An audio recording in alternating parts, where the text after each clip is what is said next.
పిత పుత్ర పవిత్రాత్మ నామమున క్రీస్తునాథుని యందు ప్రియమైన సహోదరి సహోదరులారా, మిమ్మల్ని అందరినీ కూడా ఈరోజు ధ్యానాంశమునకు ప్రేమపూర్వకముగా ఆహ్వానిస్తూ ఉన్నాను.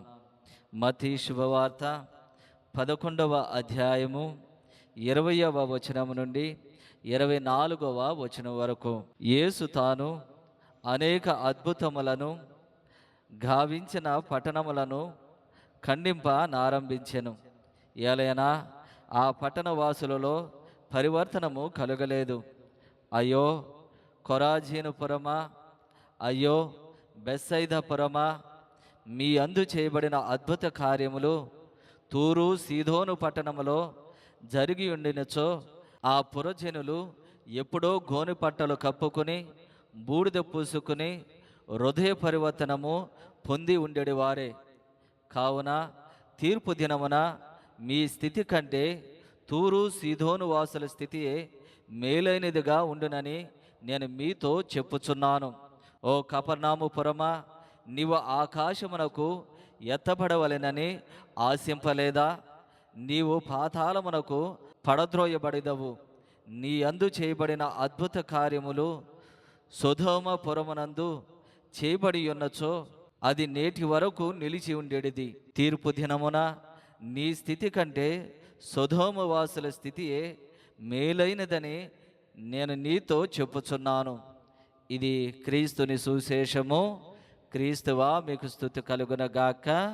క్రీస్తునాథుని యందు ప్రియమైన సహోదరి సహోదరులారా, క్రీస్తు ప్రభువు ఈరోజు చెప్పినటువంటి ఈ పట్టణాలన్నీ కూడా కొరాజీను, బెత్సయిదా, కపర్నాము, ఇవన్నీ కూడా అన్ని జాతులు నివసించేటువంటి ప్రాంతాలు. వారి మధ్య వారి హృదయ పరివర్తనముకు దేవుడు అనేకమైనటువంటి అద్భుత కార్యాలు చేశారు. వాటిని చూసి కూడా వారు హృదయ పరివర్తన చెందకపోయేసరికి దేవుడు వారిని గద్దిస్తూ మాట్లాడుతూ ఉన్నాడు. దీనిని బట్టి దేవుడు తెలియపరిచేటువంటి మాట ఏమిటి అంటే, దేవుని యొక్క కృపలను, ఆయన ఇచ్చినటువంటి అవకాశాలను మనం నిర్లక్ష్యం చేయరాదు అని చెబుతున్నాడు. సమయం ఉండగానే మనం చక్కదిద్దుకోవాలి అని దేవుడు తెలియపరుస్తూ ఉన్నాడు. కాబట్టి ఈ ప్రజలందరూ కూడా అద్భుతాలను చూశారు, కానీ దేవుడు చేసేటువంటి ఆశ్చర్య కార్యాలను చూసి వాళ్ళు ఆశ్చర్యం నొందారు, కానీ వారిలో మాత్రము, వారి హృదయంలో మాత్రము మారు మనసు అనేటువంటిది వారికి కలగలేదు. ఈరోజు దేవుడు ఆవేదన పొందుతూ వారిని గద్దిస్తూ ఉన్నాడు. అయితే ఇక్కడ క్రీస్తు ప్రభు చేసినటువంటి అద్భుత కార్యములు వారు ఎలా చూస్తూ ఉన్నారంటే, కేవలము శారీరక స్వస్థత మాత్రమే అన్నటువంటి విధముగా వారు చూస్తున్నారే తప్ప దానిని మించి ఒక అడుగు ముందుకేసి వారు ఆలోచన చేయలేకపోతూ ఉన్నారు. ఇదిగో 2 చేపలను 5 రొట్టెలను 5,000 మందికి ఆహారముగా ఆయన అద్భుత కార్యము చేసినప్పుడు ఈ ప్రజలందరూ కూడా ఆయనలో ఉన్నటువంటి దైవత్వాన్ని, ఆయనలో ఉన్నటువంటి దైవిక శక్తిని వారు గుర్తెరగక, ఇదిగో ఈయనను గనక మనం రాజును చేస్తే గనక మనకి ప్రతిరోజు కూడా ఏదో ఒక మాయో మంత్రము చేసి భోజనము పెడుతూ ఉంటారు అన్నటువంటి ఆలోచనలతో, శారీరక పరమైనటువంటి ఆలోచనలతో వారు ఆలోచన చేశారే తప్ప ఇది దేవుని యొక్క కార్యము, దేవుడు మన మారు మనసు కొరకు చేస్తున్నటువంటి అద్భుత కార్యమని వాళ్ళు గ్రహించలేకపోయారు. అదే రీతిగా ఈరోజు ఈ కొరాజీను, అదేవిధంగా బెత్సయిదా, కపర్నాము యొక్క ప్రజలు కూడా ఆ రీతిగానే వాళ్ళు చూస్తూ ఉన్నారు. దేవుడు అనేకమైనటువంటి అద్భుత కార్యాలు చేసినప్పటికీ, అనేక మందికి స్వస్థతలను దయచేసినప్పటికీ, అనేక మంది ఆ బంధకాల నుంచి విడిపించినప్పటికీ కూడా వారు శారీరక పరమైనటువంటి స్వస్థతగానే చూసారే తప్ప క్రీస్తు ప్రభులో ఉన్నటువంటి ఆ దైవిక శక్తిని, ఆ దైవత్వాన్ని వారు గ్రహించలేకపోయారు. ప్రస్తుత కాలంలో మనము కూడా ఈ రీతిగానే ఉంటూ ఉన్నాం. దేవుని దగ్గరికి మనం ఎందుకు వస్తూ ఉన్నాము, ఏ రీతిగా వస్తున్నాము అంటే, ఇదిగో శారీరక పరమైనటువంటి స్వస్థతను పొందడానికి తప్ప దైవికముగా విశ్వాసపరముగా మనం బలపడడానికి ఎవరు కూడా రావడం లేదు. అదే దేవుడు కూడా ఈరోజు మనతో అడుగుతున్నటువంటిది, చెబుతున్నటువంటిది. కాబట్టి మనం తప్పనిసరిగా ఈ కొరాజీను, బెత్సయిదా, కపర్నాము ప్రజల వలె కాకుండా దేవుడు మన జీవితంలో చూపించినటువంటి కృపలు, చేసినటువంటి అద్భుత కార్యములను బట్టి మనం మరింతగా దేవుని యొక్క శక్తిని గుర్తెరుగుతూ విశ్వాసంలో ఎదగడానికి మనము ప్రయత్నం చేయాలి.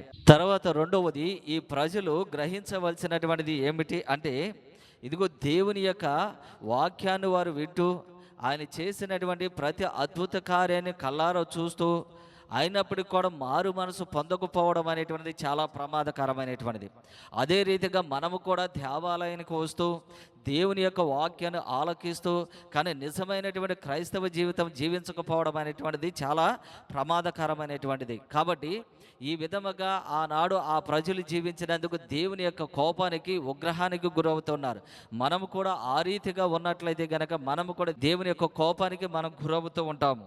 ఇక మూడవది ఇక్కడ మనం గమనించుకోవాల్సినటువంటిది ఏమిటి అంటే, ఈ ప్రజల మధ్య దేవుడు అనేకమైనటువంటి అద్భుత కార్యాలు చేశాడు కాబట్టి వారి దగ్గర నుంచి కొంతైనా దేవుడు ఎక్స్పెక్ట్ చేస్తూ ఉన్నాడు. కొంతైనా వారి విశ్వాసాన్ని దేవుడు ఆశిస్తూ ఉన్నాడు. కాబట్టి మన జీవితంలో కూడా మనము కూడా దేవుని దగ్గర నుంచి కృపలను పొందుకున్నట్లయితే గనక ఎంత ఎక్కువ మనం పొందుకుంటూ ఉంటామో అంత ఎక్కువగా దేవుని దగ్గర మనం లెక్క చెప్పాలి. ఈ కొరాజీను ప్రజలు, బెత్సయిదా ప్రజలు, కపెర్నహూము ప్రజలు దేవుని యొక్క అద్భుత కార్యములు ఎక్కువగా వారు చూశారు కాబట్టి దేవుడు వారి దగ్గర నుంచి ఎక్కువగా మారు మనసు పొందడం అనేటువంటిది ఆశిస్తూ ఉన్నాడు. మనము కూడా దేవుని యొక్క కృప వలన, దేవుని యొక్క శక్తి వలన, మన విశ్వాసాన్ని బట్టి దేవుని యొక్క కార్యాలు మన జీవితంలో మనం చవిచూసినట్లయితే గనక మనల్ని కూడా దేవుడు ఎక్కువగా ఆయన యందు భయభక్తులు కలిగి జీవించాలని ఆయన ఆశిస్తూ ఉంటాడు. కాబట్టి మనము కూడా పొందుకున్నటువంటి మేలులకు తగినటువంటి విధముగా విశ్వాసము కలిగి జీవించడానికి ప్రయత్నం చేద్దాం. పిత, పుత్ర, పవిత్రాత్మ నామమున ఆమేన్. ఎవరైతే ఈ యొక్క యూట్యూబ్ ఛానల్ ద్వారా దేవుని యొక్క వాక్కును ఆలకిస్తూ ఉన్నారో వారిని, వారి కుటుంబాన్ని దేవుడు మెండుగా దీవించనుగాక. ఆమేన్.